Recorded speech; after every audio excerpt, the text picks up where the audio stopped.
Hey there, welcome to another tech video. Today we're diving into a common problem that many users face when working with API requests. The problem at hand is the need to view the request that is sent when executing a request using Bruno, similar to how it can be done in Postman. It can be frustrating not knowing how to access this information, especially when troubleshooting or analyzing the request-response cycle. Let's see what the solution to this dilemma is. In the solution provided, we learned that Bruno actually has a feature that allows users to view the sent request, complete with the URI and header fields. This can be found in the Timeline tab, located next to the Response tab within Bruno's GUI. By clicking on the Timeline tab, users can easily track the requests sent out, giving them valuable insights into the communication process between their application and the server.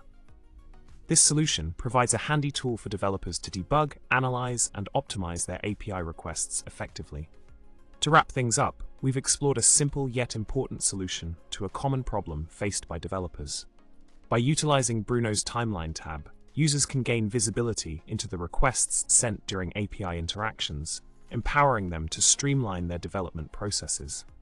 Remember to like, subscribe, and comment below with your favorite tech joke or coding pun.